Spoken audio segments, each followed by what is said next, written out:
한국 야단방에 오신 여러분 환영합니다. 구독과 좋아요 감사합니다. 오늘의 이야기 시작합니다. 옛날 옛적 한양 성곽밖 허름한 초가집에 이도령이라는 선비가 살고 있었습니다. 이 도령의 집안은 본래 양반이었지요.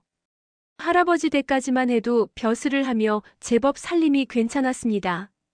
하지만 아버지 때에 이르러 집안이 기울기 시작했지요. 아버지는 과거 시험에 번번이 낙방한 뒤 술로 세월을 보내다 일찍 세상을 떠났습니다. 어머니는 바느질품을 팔아 근근히 생계를 이었고요. 이 도령은 28이 되도록 장가를 못 갔습니다. 혼처를 알아봐도 집안이 가난하다는 소문에 번번이 거절당했지요. 과거 시험도 3번이나 낙방했습니다. 시험 볼 때마다 올해는 꼭 하며 기대했지만 결과는 언제나 낙방이었습니다. 그러던 어느 봄날이었습니다. 이 도령은 거울 앞에 서서 자신의 얼굴을 유심히 바라보았습니다. 비록 집안은 가난했지만 하늘은 그에게 수려한 외모만큼은 아낌없이 내려주었던 것이지요. 눈썹은 먹으로 그린 듯 짙고 코는 오뚝하며 입술은 붉었습니다. 키도 훤칠하여 길을 지나가면 아낙네들이 고개를 돌려 쳐다볼 정도였지요. 이 도령은 거울 속 자신을 보며 생각했습니다. 며칠 뒤 이 도령은 집에 남은 비단 두루마기를 꺼내 입었습니다. 비록 해진 곳이 있었지만 멀리서 보면 제법 그럴듯했지요. 머리에는 갓을 쓰고 손에는 접은 부채를 들었습니다. 거울을 보니 꽤 괜찮은 도련님 같았습니다. 이 도령은 그렇게 한양 저작거리로 향했습니다. 한양 저작거리는 온갖 사람들로 북적였습니다. 쌀 파는 아낙네, 생선 파는 장사치, 엿 파는 행상인까지 저마다 목청껏 손님을 불러댔지요. 이 도령은 그 사이를 천천히 거닐며 주위를 살폈습니다. 그때 한 주막이 눈에 들어왔습니다. 주막은 크지 않았지만 깨끗해 보였습니다. 처마 밑에는 월선 주막이라는 간판이 걸려 있었지요. 이 도령이 주막 앞을 지나가는데 안에서 여인 한 명이 나왔습니다. 30살쯤 되어 보이는 그 여인은 검은 치마저 고리를 단정히 차려입고 있었습니다. 얼굴에는 세월의 흔적이 있었지만 눈매가 또렷하고 자태가 단아했지요. 여인은 주막 앞을 쓸고 있다가 이 도령을 보았습니다. 잠시 눈이 마주쳤고 이 도령은 공손히 고개를 숙였습니다. 여인도 미소를 지으며 답례했지요. 이 도령은 주막 안으로 들어갔습니다. 안에는 손님이 별로 없었습니다. 구석자리에 앉으니 아까 그 여인이 다가왔습니다. 여인은 차분한 목소리로 주문을 물었습니다. 이 도령은 막걸리 한 사발과 두부 한 모를 청했지요. 음식을 기다리는 동안 이 도령은 여인을 몇 번 힐끗 쳐다보았습니다. 여인은 능숙한 손놀림으로 주방을 정리하고 있었지요. 곧 막걸리와 두부가 나왔습니다. 이 도령이 막걸리를 한 모금 마시는데 여인이 물었습니다. 어디서 오셨느냐고 말이지요. 이 도령은 잠시 망설이다가 입을 열었습니다. 자신은 한양 북촌에 사는 부잣집 도련님이라고 지금은 세상 공부를 하느라 이렇게 초라한 행색으로 돌아다닌다고 말했습니다. 여인의 눈빛이 조금 변했습니다. 그러나 곧 예전처럼 온화한 미소를 지었지요. 이 도령은 계속해서 거짓말을 늘어놓았습니다. 집안의 종이 수십 명이고 기와집이 여러 채라고 했습니다. 곧 아버지께서 큰 벼슬을 하실 것이라고도 덧붙였지요. 여인은 조용히 듣고 있다가 고개를 끄덕이며 말했습니다. 도련님께서 고생이 많으시다고 세상 공부도 중요한 법이라고 말이지요. 이 도령은 속으로 쾌재를 불렀습니다. 그날부터 이 도령은 월선 주막에 자주 들렀습니다. 여인의 이름은 월선이었고 남편을 일찍 여의고 혼자 주막을 꾸린다고 했지요. 월선은 이 도령이 올 때마다 맛있는 음식을 내왔습니다. 값을 치르려 하면 손사래를 치며 괜찮다고 했지요. 도련님께서 이런 곳까지 와주시는 것만으로도 영광이라고 말했습니다.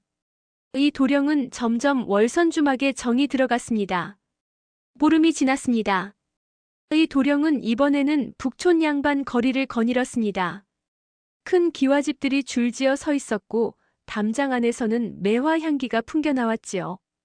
한 기와집 대문 앞을 지나가는데 안에서 웃음소리가 들렸습니다. 이 도령이 슬쩍 고개를 돌려보니 마당에서 젊은 교수 한 명이 그네를 타고 있었습니다. 연두색 치마가 바람에 펄럭이고 머리에 꽂은 비녀가 햇살에 반짝였지요. 교수는 21~22살쯤 되어 보였습니다. 얼굴은 달빛처럼 하얗고 눈은 가을 하늘처럼 맑았지요. 그때 규수가 그네에서 내리다가 이 도령과 눈이 마주쳤습니다. 규수는 잠시 놀란 듯 했지만 곧 수줍게 미소 짓고는 안으로 들어갔습니다. 이 도령은 그 자리에 한동안 서 있었지요. 며칠 후 이 도령은 다시 그 기와집 앞을 지나갔습니다. 마침 규수가 몸종과 함께 대문 밖으로 나오는 참이었습니다. 손에는 책 한 권을 들고 있었지요. 이 도령은 길을 비켜주며 공손히 인사했습니다. 규수도 고개를 살짝 숙여 답례했습니다. 그런데 그때 바람이 불어 규수가 들고 있던 책이 땅에 떨어졌습니다. 이 도령이 재빨리 주워서 건네주었지요.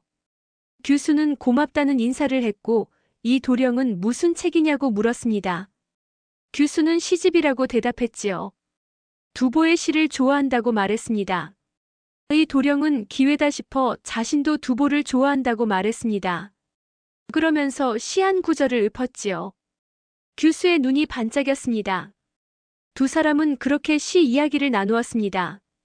이야기 끝에 이 도령은 자신을 소개했습니다. 올해 과거 시험에서 장원급제할 것이 확실하다고 지금은 마지막 공부 중이라고 거짓말을 했지요. 규수는 감탄하며 선비님의 기운이 예사롭지 않다고 말했습니다. 규수의 이름은 소희였고 아버지는 육조판서를 지낸 양반이었지요. 그날부터 이 도령은 소희의 집 앞을 자주 지나갔습니다. 때로는 우연을 가장에 마주쳤고 그럴 때마다 시 이야기를 나누었지요. 소희는 이 도령에게 책을 빌려주기도 했고 좋은 붓을 선물하기도 했습니다. 이 도령은 받을 때마다 과거 급제 후 꼭 보답하겠다고 말했지요. 한 달이 지났습니다.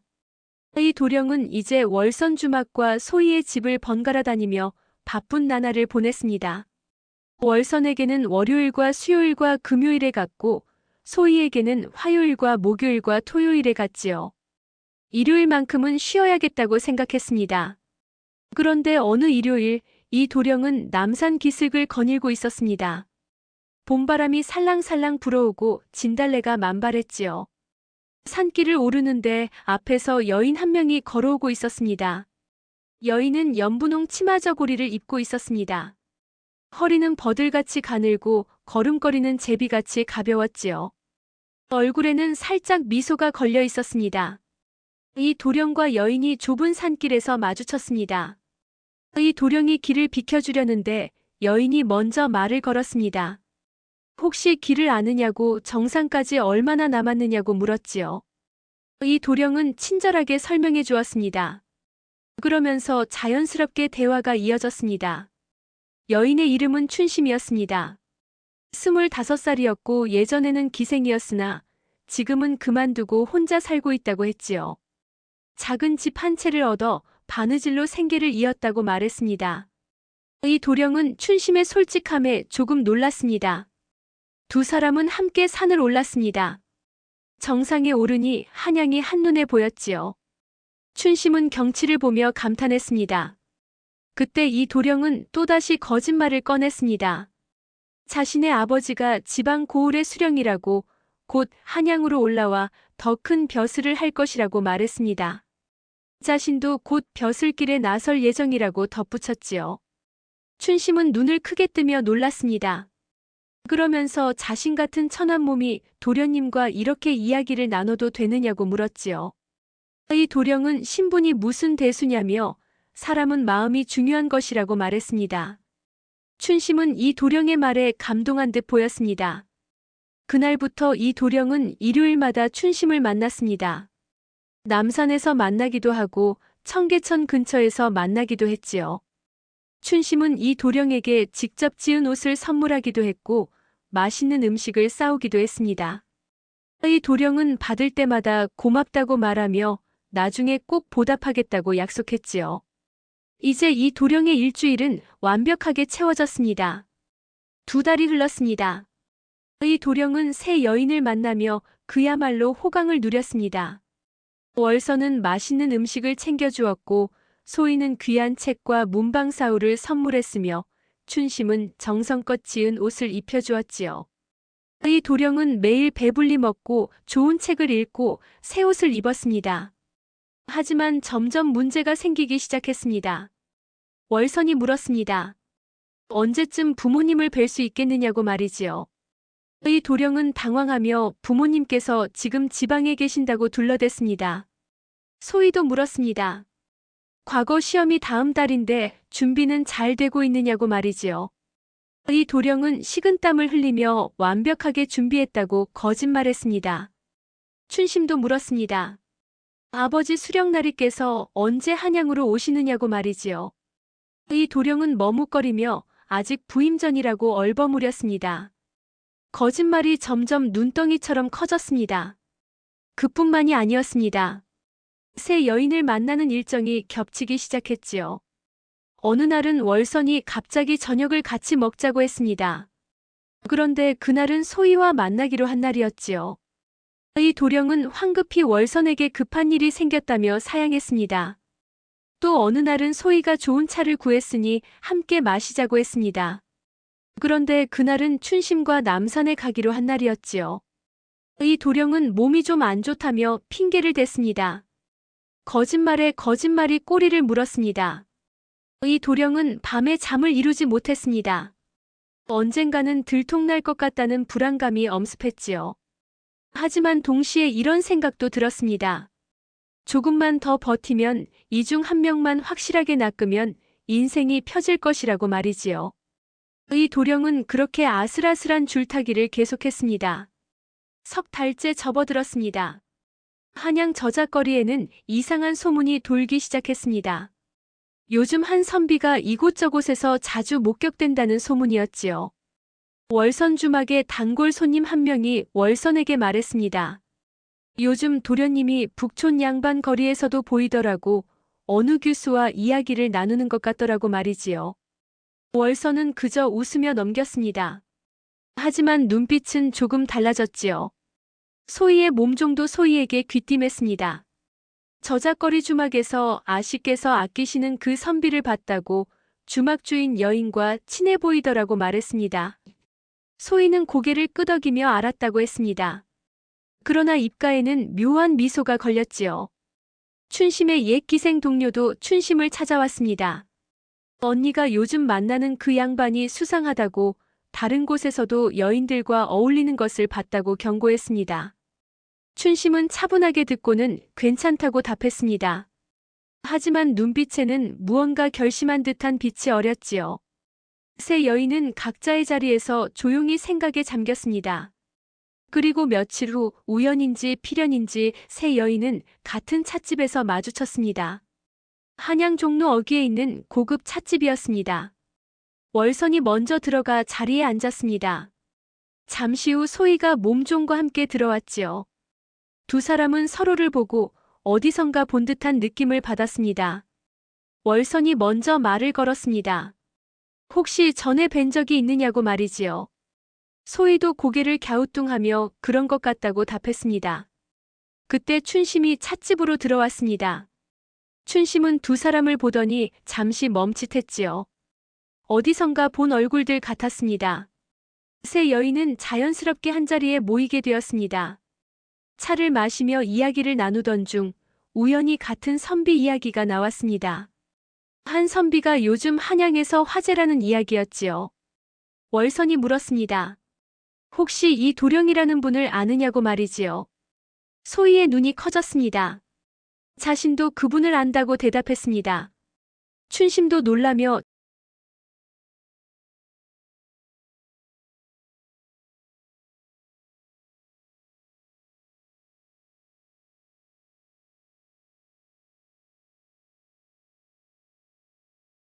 자신 역시 그분을 만나고 있다고 말했습니다.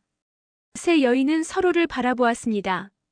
잠시 침묵이 흘렀습니다. 그러다 월선이 먼저 웃음을 터뜨렸습니다. 소희도 따라 웃었고 춘심도 결국 웃고 말았지요. 세 여인은 각자 이 도령에게서 들은 이야기를 나누었습니다. 월선은 이 도령이 부잣집 도련님이라고 했다고 말했습니다. 소희는 과거 급제 예정이라고 했다고 전했지요. 춘심은 수령의 아들이라고 들었다고 밝혔습니다. 세 여인은 모두 고개를 끄덕였습니다. 그리고 월선이 말했습니다. 재미있는 선비라고 한번 제대로 혼내줘야 하지 않겠느냐고 말이지요. 소희도 동의했습니다. 저런 거짓말쟁이는 교훈을 줘야 한다고 말했습니다. 춘심도 웃으며 찬성했습니다. 평생 잊지 못할 경험을 선물해주자고 제안했지요. 세 여인은 그렇게 뜻을 모았습니다. 다음 날 세 여인은 각각 이 도령에게 전가를 보냈습니다. 월선은 중요한 이야기가 있으니 꼭 만나자고 했습니다. 소희는 좋은 소식이 있으니 와달라고 했지요.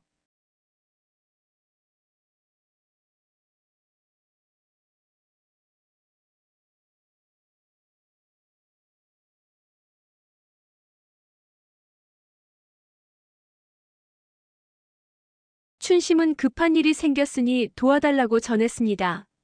만나는 장소는 모두 같았습니다. 한양에서 가장 비싼 요리집인 취선루였지요. 시간도 같았습니다. 사흘 후 오후 2시였습니다. 이 도령은 세 통의 전가를 받고 식은땀을 흘렸습니다. 같은 날, 같은 시간, 같은 장소라니 이게 무슨 날벼락입니까? 이 도령은 밤새 궁리했습니다. 한 명씩 만나서 빠르게 돌아다니면 되지 않겠느냐고 생각했지요. 먼저 한 명을 만나 이야기를 나누고 급한 일이 생겼다며 빠져나온 뒤 다른 사람을 만나는 식으로 말입니다. 이 도령은 그게 최선이라고 판단했습니다. 사흘이 금방 지나갔습니다. 약속 당일 이 도령은 아침부터 단정하게 옷을 차려입었습니다. 새로 빌린 비단 두루마기에 갓을 쓰고 부채를 들었지요. 거울을 보니 제법 그럴듯한 도련님 같았습니다. 이 도령은 취선루로 향했습니다. 가슴이 두근거렸지만 어떻게든 해결할 수 있을 것이라고 자신을 다독였지요. 취선루에 도착했습니다. 2층으로 올라가니 월선이 먼저 와 있었습니다. 창가 자리에 단정히 앉아 차를 마시고 있었지요. 이 도령은 다가가 인사를 했습니다. 월선은 미소를 지으며 자리를 권했습니다. 이 도령이 앉으려는 순간 계단에서 발소리가 들렸습니다. 소희가 올라오고 있었습니다. 이 도령의 얼굴이 하얗게 질렸습니다. 소희는 이 도령과 월선을 보더니 눈을 크게 떴습니다. 그리고는 빙그레 웃으며 다가왔지요. 이 도령은 입이 바짝 말랐습니다. 소희가 물었습니다. 선비님 여기 계셨군요. 혹시 이분과 아시는 사이냐고 말이지요. 이 도령은 말을 더듬었습니다. 그러다 그냥 아는 분이라고 얼버무렸습니다. 월선은 조용히 웃으며 자신을 소개했습니다. 주막을 하는 월선이라고 도련님께서 자주 오신다고 말했지요. 소희도 자신을 소개했습니다. 북촌에 사는 소희라고 선비님과 시 이야기를 자주 나눈다고 전했습니다. 두 여인은 서로를 바라보며 미소를 지었습니다. 이 도령은 그 미소가 왠지 섬뜩하게 느껴졌습니다. 그때 또다시 계단에서 발소리가 들렸습니다. 춘심이 올라오고 있었습니다. 이 도령은 그 자리에서 기절할 것 같았습니다. 춘심은 세 사람을 보더니 환하게 웃으며 인사했습니다. 도련님도 계시고 다른 분들도 계시네요. 반갑습니다. 라고 말했지요. 세 여인은 자연스럽게 한 상에 둘러앉았습니다. 이 도령은 가운데 앉아 움직일 수도 없었습니다. 월선이 먼저 말문을 열었습니다. 도련님, 우리 모두 도련님 때문에 모인 것 같은데 무슨 말씀 있으신가요? 라고 물었지요. 이 도령은 입을 떼지 못했습니다. 소희가 이어서 말했습니다. 도련님께서는 부잣집 도련님이시라고 들었는데 맞으신가요? 라고 물었습니다. 춘심도 거들었습니다.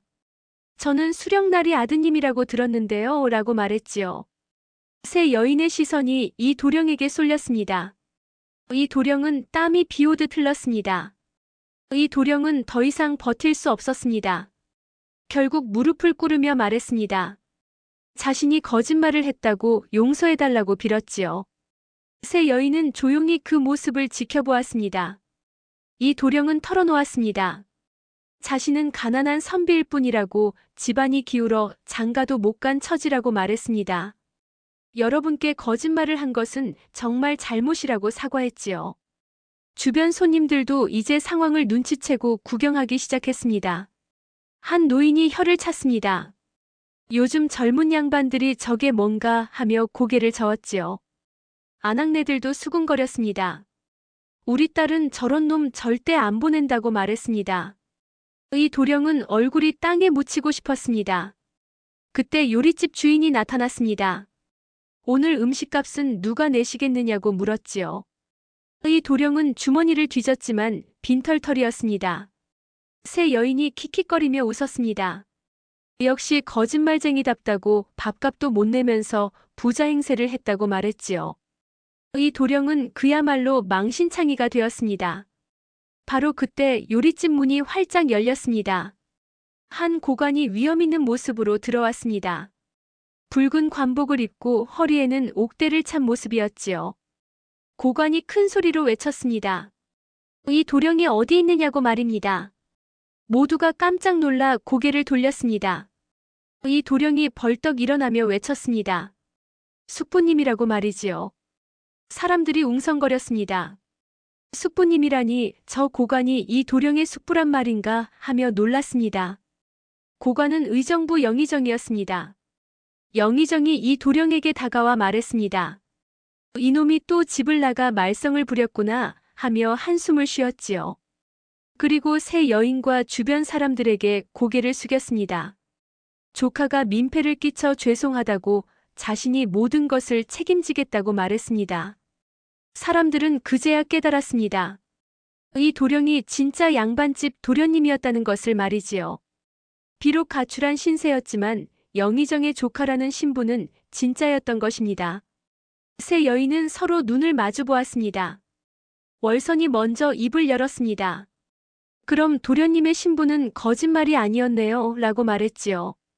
소희도 고개를 끄덕였습니다. 하지만 거짓말은 여전히 거짓말이라고 덧붙였습니다. 춘심도 맞장구 쳤습니다. 진심이 아니면 소용없다고 말했지요. 의 도령은 새 여인 앞에 무릎을 꿇었습니다. 그리고 진심으로 사과했습니다. 자신의 경솔함을 용서해달라고 여러분 덕분에 큰 깨달음을 얻었다고 말했습니다. 월선이 자리에서 일어났습니다. 그리고 조용히 말했습니다. 사실 자신도 도련님의 거짓말을 처음부터 알고 있었다고 말이지요. 이 도령이 놀라 월선을 바라보았습니다. 월선은 미소를 지으며 계속 말했습니다. 자신은 젊었을 때 한양 제1의 기생이었다고 온갖 거짓말하는 남자들을 다 겪어봤다고 털어놓았지요. 도령님의 거짓말은 너무 뻔했다고 하지만 그래도 재미있었다고 말했습니다. 오랜만에 설레기도 했고 누군가를 챙기는 기쁨도 느꼈다고 전했지요. 소희도 일어났습니다. 소희 역시 고백했습니다. 자신도 처음부터 알고 있었다고 사실 자신은 어려서부터 무술을 배운 여협객 출신이라고 밝혔습니다. 남장을 하고 다니다가 도령님의 거짓말에 흥미가 생겼다고 어디까지 거짓말 하나 지켜보고 싶었다고 말했지요. 그래도 도령님의 순수한 만큼은 진짜였다고 덧붙였습니다. 춘심도 자리에서 일어났습니다. 춘심은 숨겨왔던 비밀을 털어놓았습니다. 자신은 기생이 아니라 진짜 수령의 딸이라고 아버지가 억울한 누명을 쓰고 유배 가셔서 기생 행세를 했다고 밝혔지요. 도령님이 수령 아들이라는 거짓말을 했을 때 혹시 아버지 일을 도와줄 수 있을까 기대했다고 말했습니다. 하지만 거짓말인 것을 알게 되었고 그래도 도령님의 마음만은 진심이었다고 전했지요. 세 여인은 모두 이 도령을 시험했던 것입니다. 이 도령은 어이가 없으면서도 웃음이 나왔습니다. 영의정이 세 여인께 깊이 절했습니다. 조카를 잘 가르쳐 주셔서 감사하다고 이런 훌륭한 분들을 만난 것이 조카의 큰 복이라고 말했습니다. 그리고 세 여인에게 각각 선물을 하사했습니다. 월선에게는 한양 한복판에 큰 주막 한 채를 마련해 주었습니다. 월선은 감사하다며 절했지요. 소희에게는 무술 도장을 세울 수 있는 지원금을 주었습니다. 소희는 고맙다며 받았습니다. 춘심에게는 아버지의 누명을 벗길 수 있는 증거를 제시했습니다. 춘심은 눈물을 흘리며 감사했지요. 새 여인은 영의정의 은혜에 깊이 감사했습니다. 이 도령도 새 여인께 다시 한번 사과했습니다. 월선이 말했습니다. 거짓말은 언젠가 들통나는 법이라고 진실만이 사람을 움직인다고 말이지요. 소희도 덧붙였습니다. 진심이 아니면 아무리 좋은 말도 소용없다고 마음을 다해야 한다고 전했습니다. 춘심도 이야기했습니다. 외모와 말재주만으로는 부족하다고 진짜 실력과 인품을 갖춰야 한다고 충고했지요. 이 도령은 고개를 숙여 모든 말씀을 명심하겠다고 답했습니다. 그날 이후 이 도령은 완전히 달라졌습니다. 집으로 돌아가 영의정 숙부께 정략 결혼을 거부하겠다고 말씀드렸습니다. 대신 진짜 공부를 하여 실력으로 인정받겠다고 다짐했지요. 영의정도 조카의 각오를 보고 허락했습니다. 이 도령은 그날부터 밤낮으로 공부했습니다. 3년이 흘렀습니다. 이 도령은 마침내 과거 시험에서 장원급제했습니다. 이번에는 거짓말이 아니라 진짜였지요. 벼슬길에 나선 이 도령은 백성을 위해 일했습니다. 공정하고 청렴한 관리로 이름을 날렸지요. 새 여인과는 평생 좋은 친구로 지냈습니다. 월선의 주막은 한양에서 가장 유명한 곳이 되었고 소희의 무술 도장은 제자들로 넘쳐났으며 춘심의 아버지는 복권되어 다시 벼슬길에 올랐습니다. 가끔 네 사람은 모여 옛날 이야기를 나누며 웃었습니다. 이 도령은 그때를 떠올리며 항상 말했습니다. 그날의 망신이 인생 최고의 가르침이었다고 말이지요. 마무리. 옛말에 이런 말이 있습니다. 거짓말은 잠깐 달콤하나 진실은 영원히 향기롭다고 말이지요. 아무리 그럴듯한 거짓말도 결국 들통나는 법입니다. 진심만이 사람의 마음을 움직이고 진실만이 오래 남는 법이지요. 이 도령은 새 여인을 통해 그 교훈을 뼈저리게 배웠습니다. 외모와 말재주만으로는 부족합니다. 진짜 실력과 인품을 갖춰야 진정한 인정을 받을 수 있지요. 여러분도 혹시 누군가에게 작은 거짓말을 하고 계시지는 않으신가요? 그 거짓말이 눈덩이처럼 커지기 전에 진실을 말하는 용기를 가져보시기 바랍니다. 진실은 때로 쓰디쓸지 몰라도 결국 가장 달콤한 열매를 맺는 법이니까요. 다음 영상을 빠르게 만나보시려면 좋아요와 구독을 눌러주세요. 그럼 더 재미있는 영상으로 찾아뵙겠습니다. 모두 행복한 하루 보내세요.